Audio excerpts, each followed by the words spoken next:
hei hi voin hi nili thali sang hi som hi pakhat ani a Easter Sunday ni a jing le tlaya vok hi kan vila ni a temperature kan la zela hei hi voin tlai lama alo hat lo lewa hei tak hi chu kan voi khat en cold treatment pek na tur ani ta a temperature hi 105 degree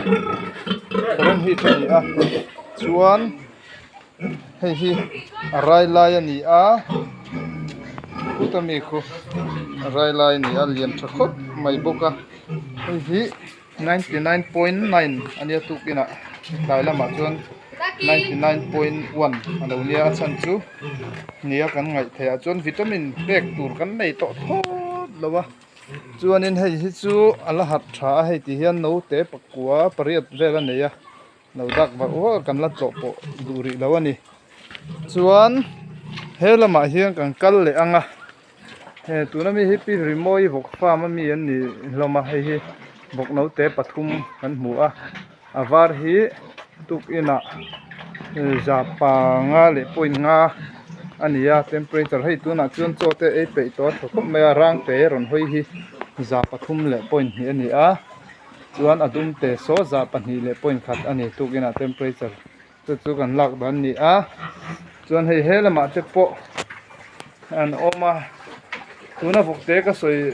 kalak zo ta kho kha chef try zone in en color me kan ni a heta hian vok palian a chi tha tu a boka hei hi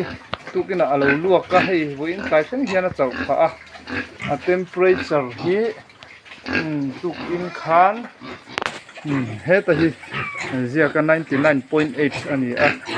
chuan luak dan na te kan tia chuan vitamin injection te le chef try zone salbaktam kha 3 gram en colony a chuan heta mi hi vok var te po hi tukina khana temperature kha ja pali alo ne reng maya hei hi tukina khana ngoi dewa hei tuna po cho ei le to hei po hi chef try zone in kan en kola hei hi tukina khan rai vok pui lian de mai hi pui una ni a hei hi zapanga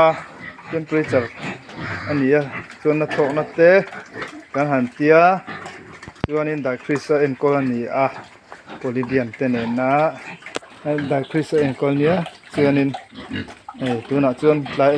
anuwa na thok na en thok nu khana har tha a choi po tui hle to ni hetami hi zara kan VFA chuan vor ani bok ani a 100 4.5 ania nuchina khan zapanga ania alo chan hiam to ti na ni kan vok pui no hruai kan helaya dam lo kan ti mek kan enkol mek hi vok pui ano te pahni aneya khu ta a in hi chhong ania thang jok a hnuai jok a khuan vok pui rai lai pahni lian pui mai enkol lai kan nei boka tin te po chu an har tha ni in kan hria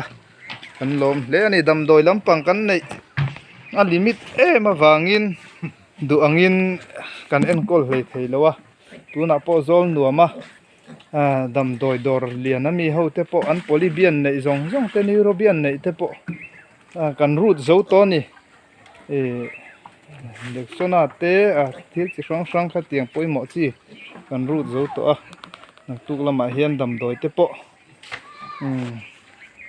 aizol lama tang kan cha aron thleng tura kan han ngai boka hei khu kor thing deng hi mizo te tuikuk ho te po in vok lang hrileng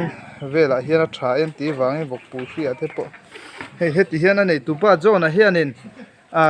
electric bulb ni chi a si lo hian wera fit tel lo hian a khai fur to hlom mai ni vok in zona te kor thing deng tui ten in tir tel boka vo in tlai atang hian tran an tuma maro chu kor thing deng hi a hela ei tur te pon pe a chu ti rualin kor thing deng an pek ma hian tuna vok dam lo kan en kol nguai deuh zinga lo nguai deuh ho hi kan treatment hian ngei don ani kan ringa an lo hat thahlom fu a hei chote po apui var na chin ani kan hmu phei kha chuanin a hap buan buan to ni ani le vek ule